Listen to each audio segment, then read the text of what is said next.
बड़ी खबर आ रही है। देखिए, टिकट की टिक टिक जारी है। प्रदेश में कांग्रेस बीजेपी नेताओं को टिकट का बेसब्री से इंतजार है, क्योंकि इस बार टिकट वितरण में बड़े पैमाने पर इमेज मेकओवर की तैयारी है।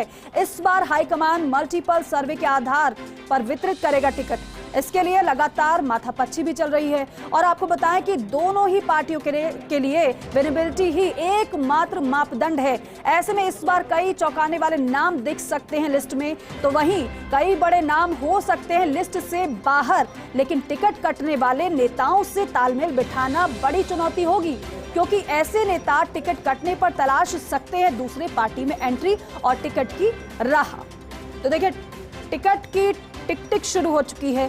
दिल्ली न्यूज एडिटर अदिति नागर हमारे साथ जुड़ रही हैं। अदिति, क्योंकि लेकिन देखिए, मंथन तो लगातार जारी है, लेकिन जो टिकट की टिक टिक है वो तो जारी है, लेकिन साथ ही साथ कब तक किसकी सूची सामने आ सकती है, क्या चर्चा चल रही है?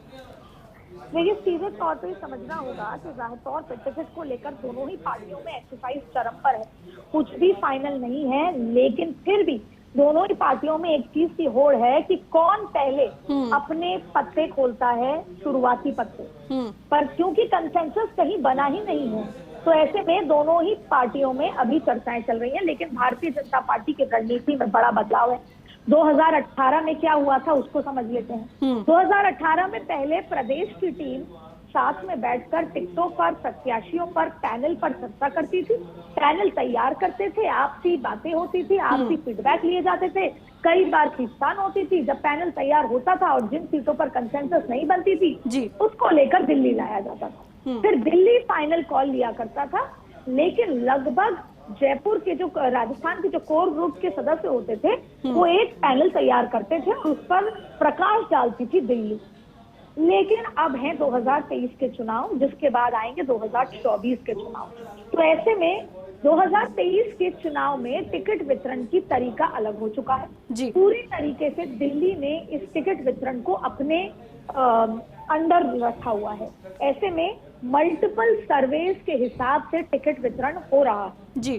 दिल्ली ने अलग अलग तरीके से विभिन्न प्रकार के सर्वे कराए हैं और उससे टिकट वितरण हो रहा है, और इसको काफी सीक्रेट तरीके से किया जा रहा है। यानी कि ज्यादा जो दिल्ली वाले प्रदेश के नेताओं से ना ही चर्चा कर रहे हैं और ना ही उनका फीडबैक ले रहे हैं, जिससे कि अगर टिकट के प्रत्याशियों के नाम बाहर जाएं तो कोई खींचतान ना हो, जिसकी टिकट कट रही है उससे कोई नाराजगी ना हो। ये उन लोगों के लिए भी सरप्राइज होगा। लेकिन अगर सर्वे में किसी सीट पर भारतीय जनता पार्टी उस सीट पर हार रही है, तब जाकर जो दिल्ली की लीडरशिप है वो लोकल लीडर से बातचीत करेगी। वहां के जो लोकल लीडर है उनसे पूछा जाएगा कि इस सीट पे किसको लड़ाया जाना चाहिए, कौन इसकी जीतने की जिम्मेदारी लेगा। तो ऐसे में पूरी तरीके से दिल्ली ने अपने कैप्चर में टिकट वितरण रखा हुआ है। यही वजह है कि राजस्थान में चुनाव सिर पर है, लेकिन राजेंद्र राठौड़, अरुण सिंह और सीपी जोशी के अलावा ज्यादा किसी को नहीं पता कि किसको टिकट मिल रही है और किसकी टिकट कट रही है। लेकिन ये बात साफ है कि इस बार चौंकाने वाले नाम सामने आने वाले हैं। चौंकाने वाले नामों की एंट्री होगी, चौंकाने वाले नामों को एग्जिट मिलेगी। यानी कि कई बड़े नाम इस टिकट से काटे जा सकते हैं।